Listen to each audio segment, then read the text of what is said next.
I'm standing in a narrow aisle of a crowded UK guitar shop, fingers hovering over glossy headstocks and big, familiar logos. A Gibson Les Paul stares back at me with a price tag that reads $2,199, nailed to the hang. Everyone trusts this name, yet most customers are paying for a myth. Walk with me.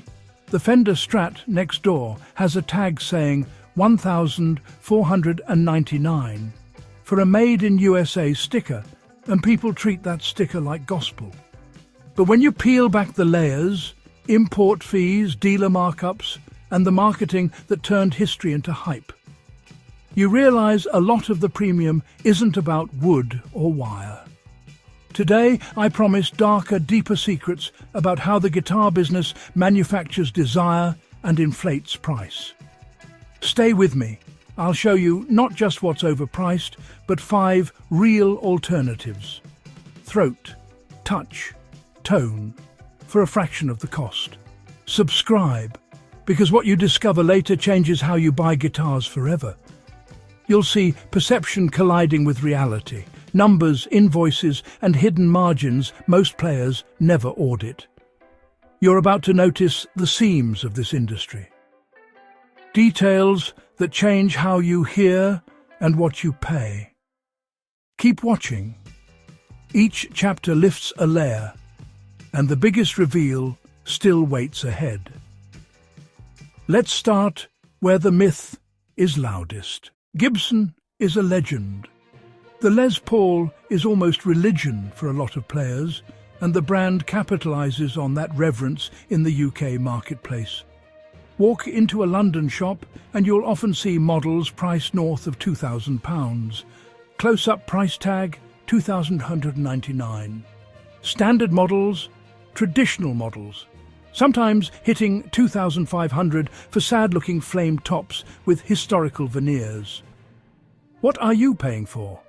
Part of it is the brand, part is import duty and VAT, and part is the local dealer margin that swells a US list into UK sticker shock. Look at the numbers. A US street price for a comparable Les Paul often sits around $1,500 to $1,800. UK versus US price graphic, $2,199 versus $1,599. Add shipping, import duty, VAT, and suddenly the guitar stops being a simple exchange of cash for wood. It becomes an exercise in geography. Dealers also lean hard on signature models and artist editions. Those decals and modest wiring tweaks become psychological leverage to demand thousands more. The math reveals a brand premium that often outpaces actual hardware or build differences. When you compare forensically, nuts, frets, pots and tuners, the jump from a top-tier Gibson to a mid-tier competitor isn't always proportional. People are buying the story, the single year a wood was harvested, the famous name, the 1950s lineage. That story is valuable, but it isn't the same as measurable playability or tone improvements in every case. If you want a Les Paul for a living room, ask whether that legend is worth the extra grand. Later in this video, I'll show specific guitars that replicate the feel and heft of a Gibson without the same UK tax on reputation. The lesson here: don't let a logo do your thinking for you. Price, spec, and real-world playability matter far more than a myth on a headstock. PRS occupies that rarefied zone where craftsmanship meets marketing poetry. The guitars look immaculate, and many players swear by their sustain and feel. But UK invoices tell a blunt story. CE. Private stock pieces can appear on shelves between $3,000 and $6,000. That's a heavy invoice for neck joins, figured tops, and stock pickups that, on spec sheets, aren't always demonstrably superior to less expensive rivals. Compare the specs. The woods are often high-figure maple and figured mahogany, but aside from aesthetics, the tonal difference in a mixed band setting is subtle. Pickups and electronics sometimes get upgraded, but custom options and signature features that justify sky-high UK prices are often cosmetic or boutique in name only. The real cash drivers? Import costs, dealer positioning as a luxury instrument, and the halo effect from artist endorsements. I pulled invoices and listened to techs. The gap between factory CE and a mid-range model in terms of labour hours isn't always proportional to the price gap. You pay a premium for the doctrine of PRS, the idea that you're buying a small amount of extra hand finish and a very curated identity. For most, it's worth measuring against alternatives with similar hardware and better UK pricing. So when a shop shows you a 4,000 price tag, ask for the breakdown.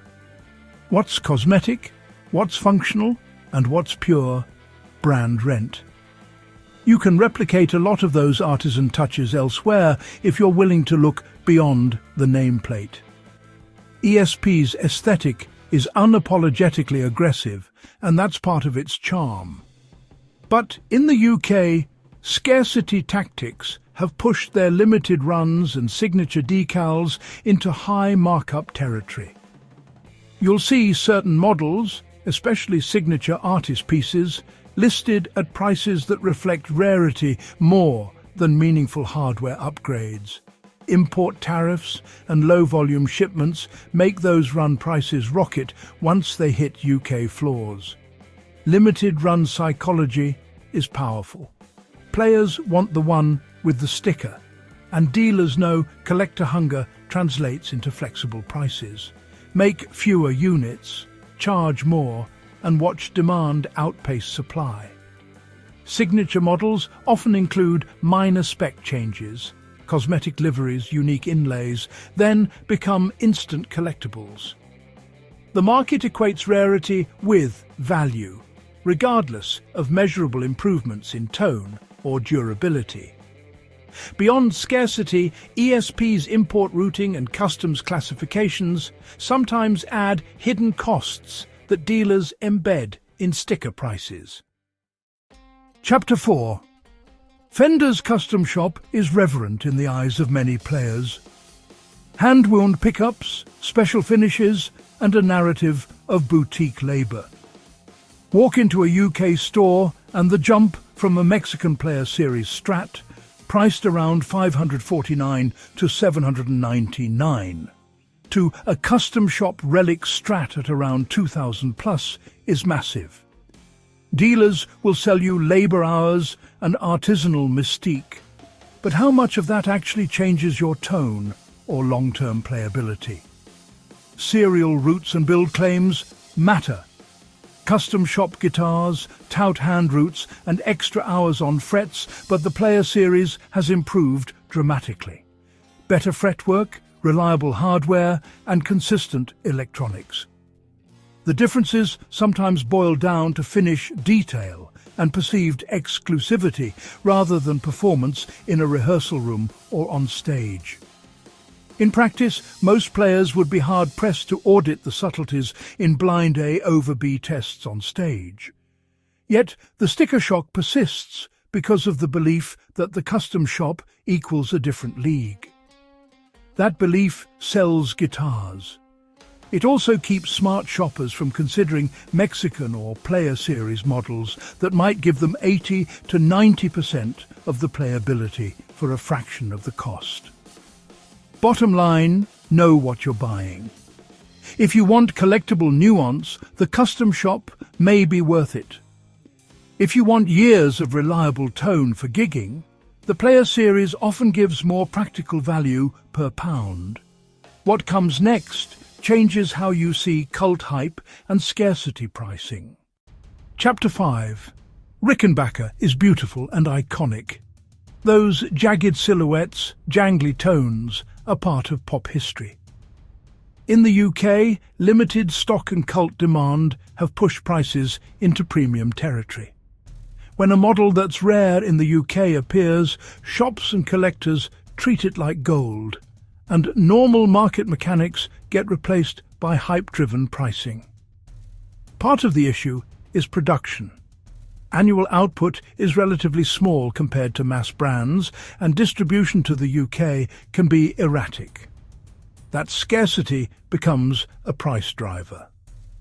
Collector culture, players who will pay over the odds to own a piece of history, creates a self-reinforcing premium not always connected to playability for most users. Dealers sometimes hold tight on stock, releasing just enough to keep demand simmering. Everyday players looking for reliable jangle might be better off pursuing alternatives or waiting for market corrections. If you're choosing an instrument for sound and feel rather than investment, the current UK price structure for many Rickenbackers merits serious skepticism. I'll show ways to get that Rickentone profile without entering the collector's market. Chapter 6. Now flip the script. Yamaha has long been seen as the reliable budget option, but the reality is deeper. They run consistent high-quality factories across Asia and Europe, achieving economies of scale that translate into solid instruments for affordable prices. In the UK, you can often find Yamaha electrics and acoustics in that sweet range of around $400 to $700 that match or exceed the functional specs of pricier competitors. Yamaha saves money not by cutting tone corners but by streamlining sourcing and QC.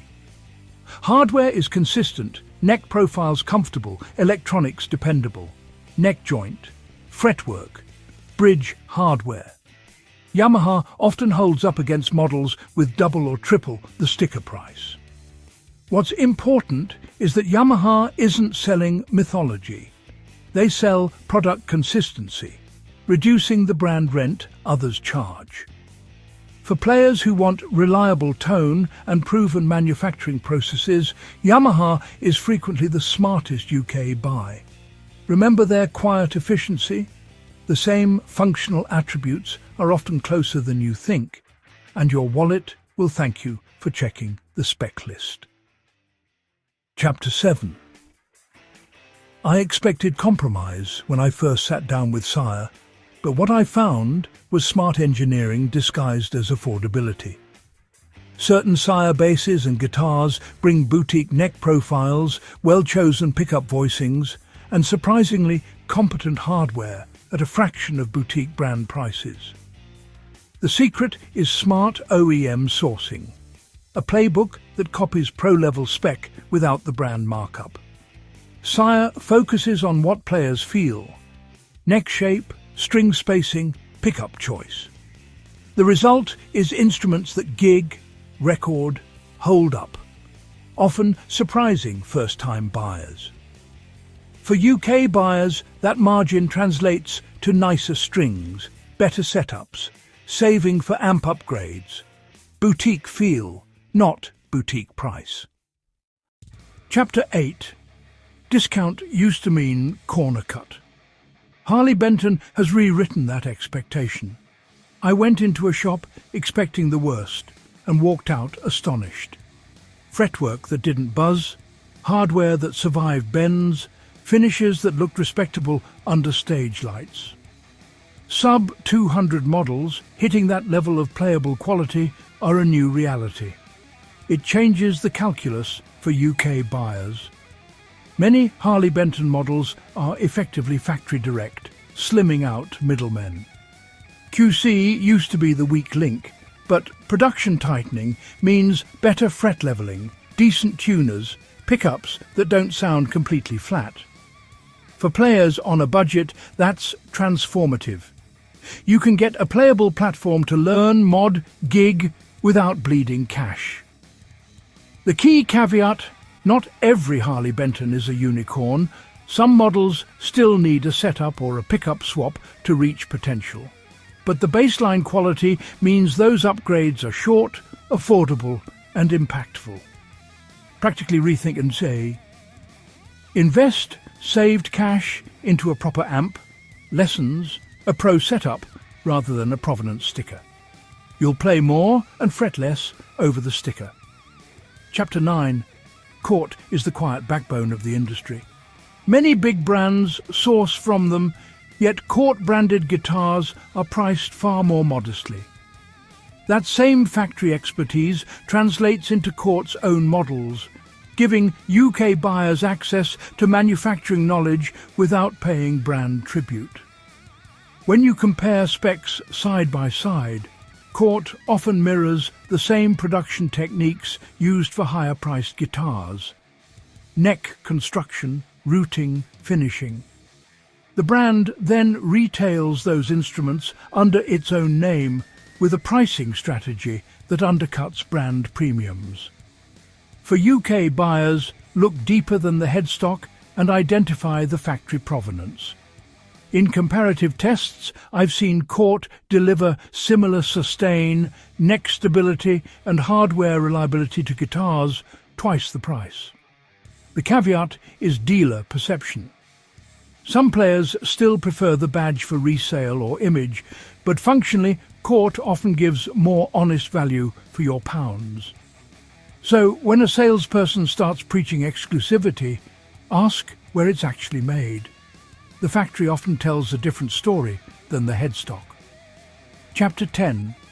East Coast. East Coast is a UK maker often dismissed as small or entry-level. That dismissal misses the practical benefits of local production and distribution. Their supply chains are shorter and UK-focused, so their guitars avoid many of the import markups and delays. For beginners and intermediates, East Coast offers immediate availability and sensible pricing. Quicker setups, in-store warranty work, accessible support. Production numbers tend to be steadier and predictable versus limited drops from imports that spike prices. That predictability means you can compare models and find the best deal without racing to buy. East Coast matches specs relevant to UK players. Practical neck shapes, durable bridges, electronics chosen for local gigging contexts. Outro. Today we exposed 5 brands where UK buyers are often paying a premium for reputation, scarcity, bespoke narrative.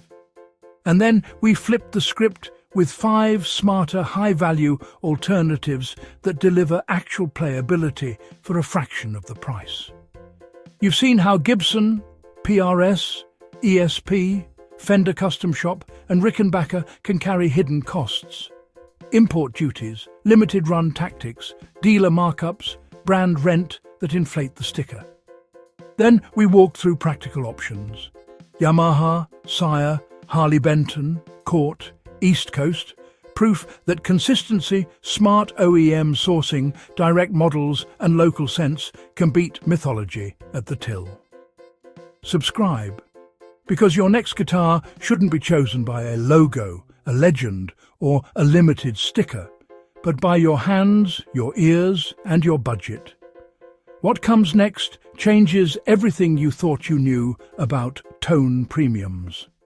Stay tuned.